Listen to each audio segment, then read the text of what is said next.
Welcome back to Movie Night with Trina Michelle.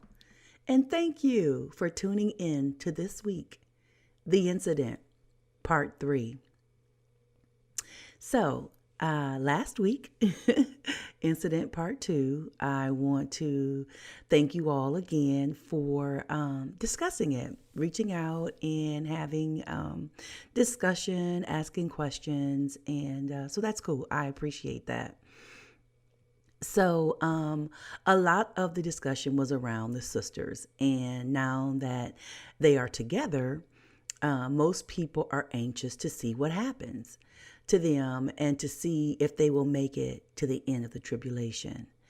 So, the audience or the listeners, you like the relationship between the girls, the sisters, and some are leery though of Sarah, and they believe that she is trying to trick the sisters into going to the church only to capture them and force them to take the mark of the beast. So, yeah, I guess we'll soon find out. All right.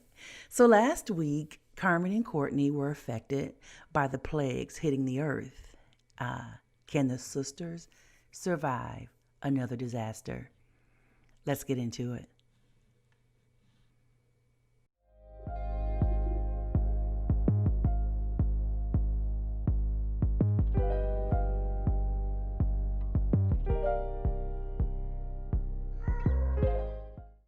Feeling better and gathering items to put in a duffel bag and a backpack, Carmen says, "The sun is finally cooling down. We need to be prepared to leave at a moment's notice." Leave? Why? And where are we going? To the safe house across town. My friend Sarah, the nurse, she and some others are living in the old Calvary Christian church. You do know that's across town, right? Says Courtney. And the only way across is through the checkpoint. No, that's not the only way, Carmen says. But why do we have to leave? I like it here with just you and me. For one, we're about out of food. But most importantly, he's coming. He already came, Carmen. Right. He, meaning the guard, Courtney. The one that shot at us in the store? Yep. He shot at me leaving the hospital, too. Are you serious? Very. He doesn't know where you live, does he? Maybe, maybe not. But he knows the direction that I ran. He's coming. I'm sure of it. Reading Courtney's expression, Carmen slowly removes the bandage from her hands and face. Courtney doesn't move, but she can't hide the tears on her cheek. I'm so sorry, Carmen. This is all my fault. Shh, no, it's not. You saved my life. Had you not pulled me into safety, I would have died. Thank you. If not for me, you wouldn't have been in the sun anyway. You're my sister, and I love you. I'd do it all over again, too. Do you want a mirror? Courtney asked. No, not yet. Carmen and Courtney jump to their feet at the same time to a loud banging on the front door. It crashes to the floor. Voices and footsteps grow louder. Pushing Courtney, Carmen grabs the backpack and duffel bag. Tossing the backpack to Courtney, they both run upstairs and into the night. The guard and his buddies, they make their way into the basement, back up to the garage, just in time to see the sisters running and turning the corner. Torch it, screams the guard. Carmen and Courtney are blocks away when they hear it. Looking back, the house is engulfed in flames. Oh my God, who would do that? Courtney cries out. Not the Jehovah's Witnesses, Carmen says. I can assure you that. Sirens grow closer. A New Way truck is speeding toward them. Running again, an abandoned house surrounded by tall bushes just ahead. The sisters run into the yard. The truck speeds by. Hearing voices from inside, the girls peek inside the window. 4 people, 2 men, 2 women, are sitting at the kitchen table. 3 more, a couple, and another man, are sprawled out on the empty living room floor. A small light provides the only illumination in the house. A guy who looks like the leader stands from the table, pointing at the paper. The only way to get around the checkpoint is through the rail yard. The man in the living room stands from the floor, leaving the couple. Walking into the kitchen, he asks, "How do you know this for sure?" "My group travels this way to get people to the other side, to the safe houses." "Safe houses?" "Yes, on the other side of the tracks." "None on this side?" the man asks. "No," says the leader. "The New Way guards have infiltrated and burned them all to the ground, ensuring that no one goes back." Leaning toward Carmen, Courtney says, "Come on, let's go in. We can travel with them." "Shh," Carmen says. "Wait." "So, let's go then," the man says. "Why are we still here? Is this the map to freedom?" "Nope. This map shows the directions to and through the rail yard." Touching his temple, he says, "The directions to freedom? All up here." "Good," the man says. Pulling a pistol from his waist, the man shoots the leader first. Then turning the gun on the others at the table, he finishes with the couple on the floor who are desperately trying to make a run for the front door. Carmen and Courtney duck out of view. After a few moments, the shooter walks outside the house. Taking out his cell, he gives the address. Lighting a cigarette, he waits. Within minutes, a New Way truck arrives. The driver jumps out. "That's him. The driver. That's him," Carmen whispers. "The guy chasing us?" "Yes." "No location from the safe house," the man says. "But I do know how they're getting across town." "How?" demands the guard. "The old rail yard. The overpass connects the rail yard to the other side of town." "So you're telling me while we're conducting checkpoints under the pass, they are literally escaping right over us?" "Yep, apparently so." "Not after tonight," the guard barks. "First thing tomorrow, barriers are going up all around the rail yard." "But how many did you get tonight?" 6. "One was the leader," the shooter says. "Good. Good job, man." Peeling away the tape from his forehead, the shooter says, "I don't know who came up with this idea, but it's priceless. This skin-colored tape works like a charm. They never suspected that I have the mark." Both men laugh. The shooter throws his lit cigarette into the house. They both jump into the truck and speed away. Within seconds, the house is engulfed in flames. "We gotta go," Carmen says. "It's now or never."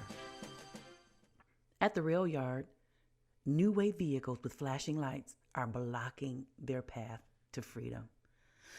"Now what?" Courtney asks. Pointing, Carmen says, "The tunnel. See it over there? It leads to another street and another way out of the rail yard."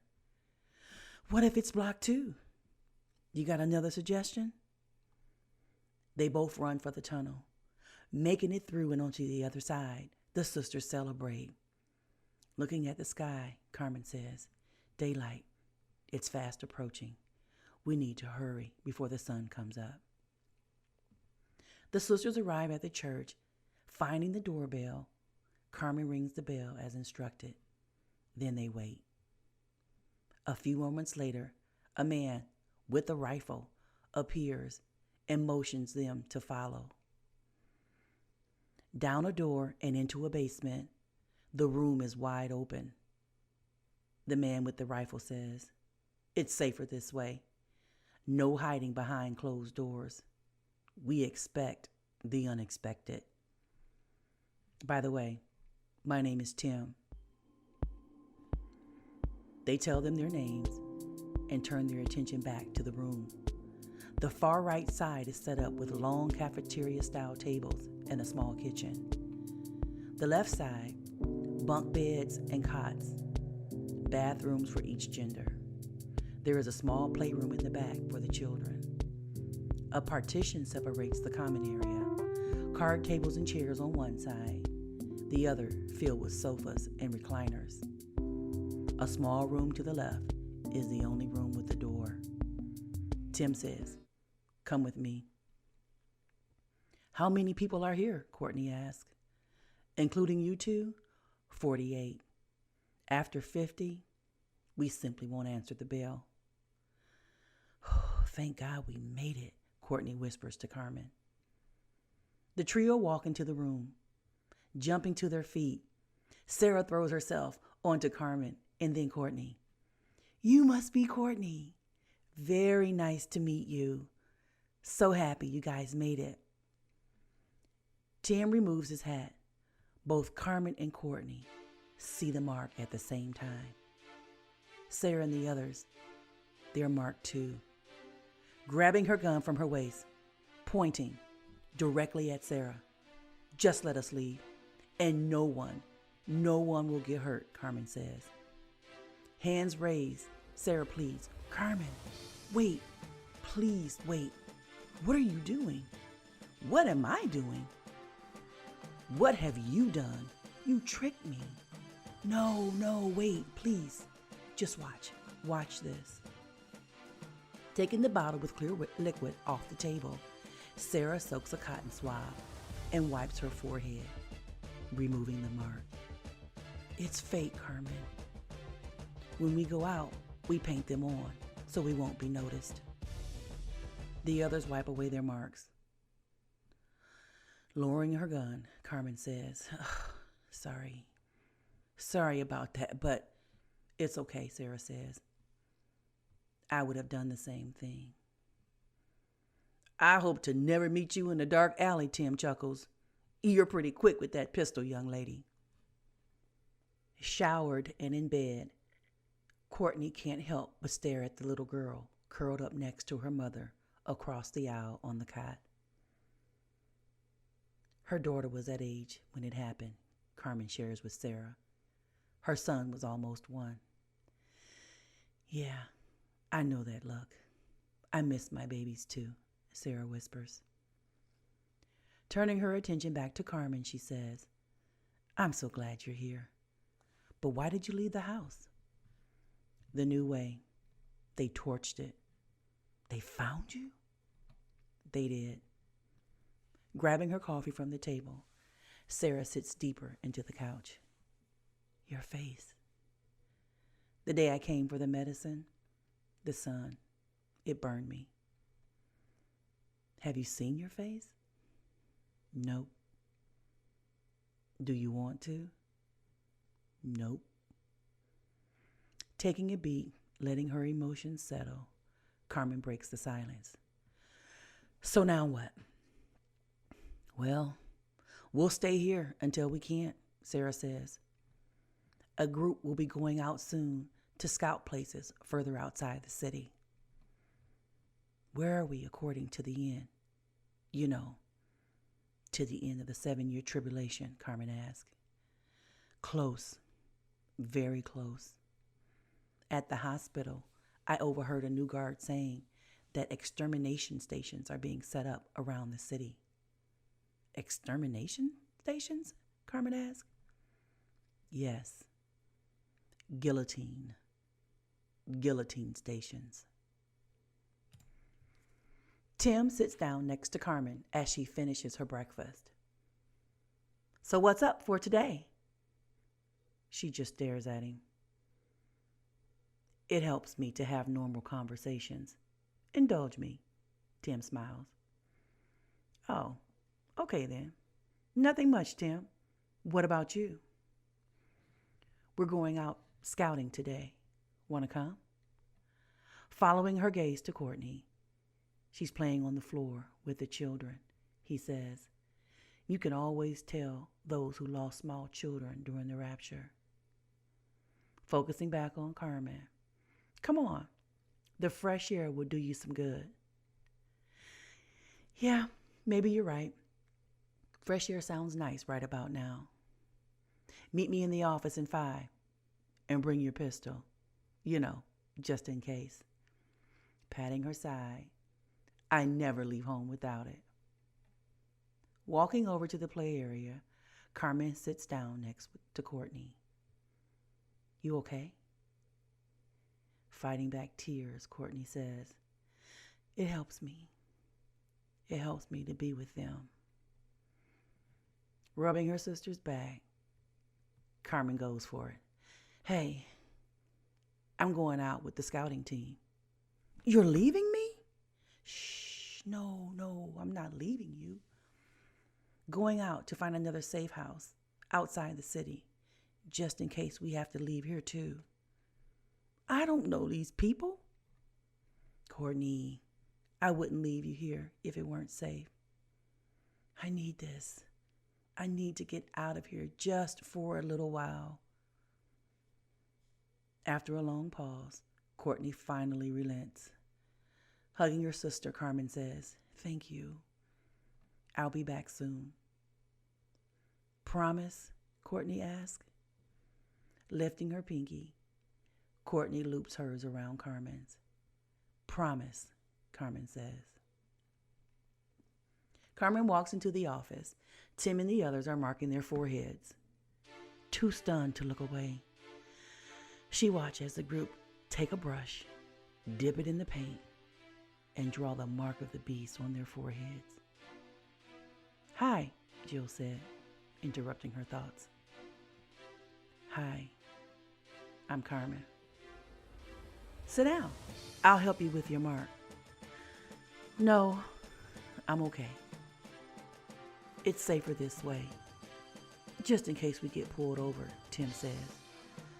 No, I'm okay.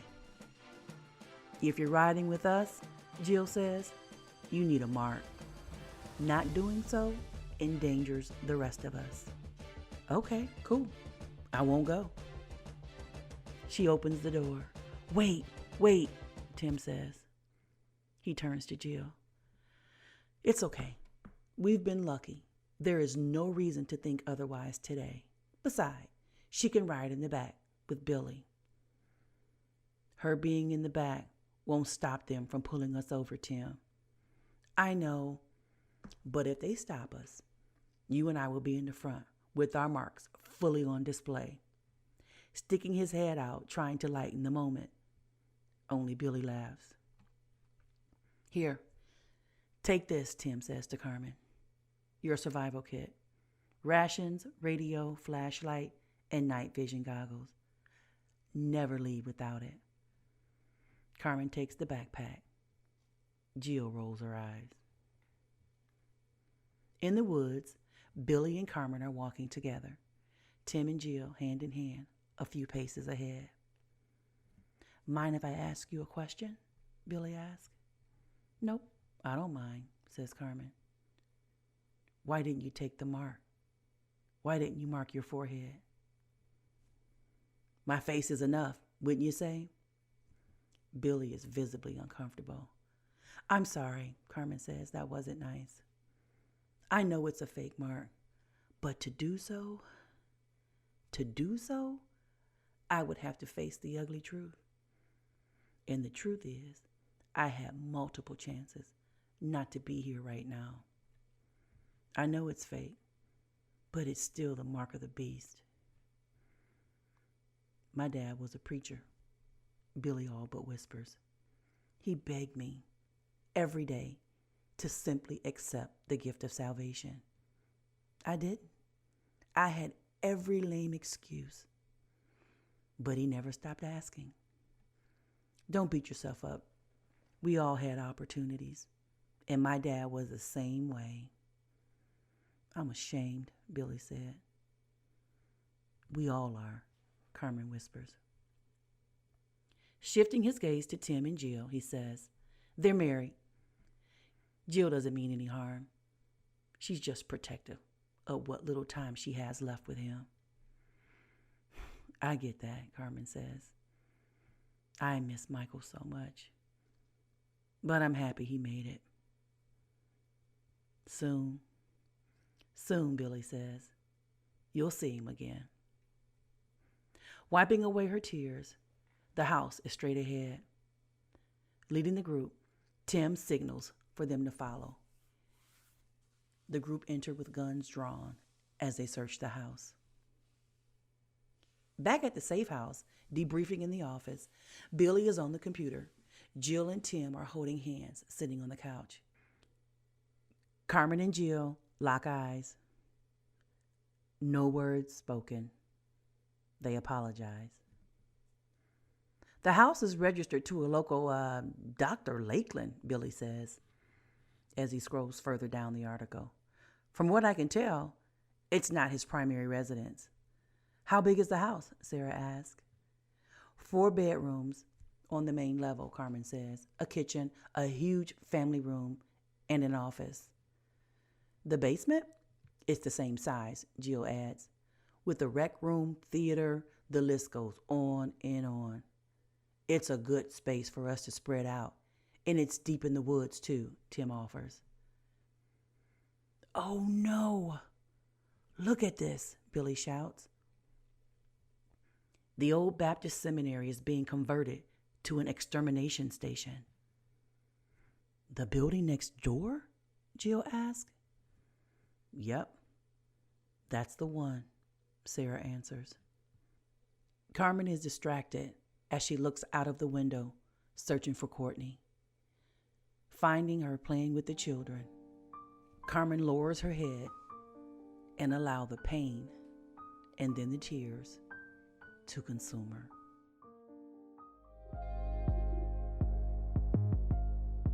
Thank you for tuning in to The Incident, Part 3. Make sure you hit me up on the blog. The address is in the show notes. Let's talk about it. See you next week.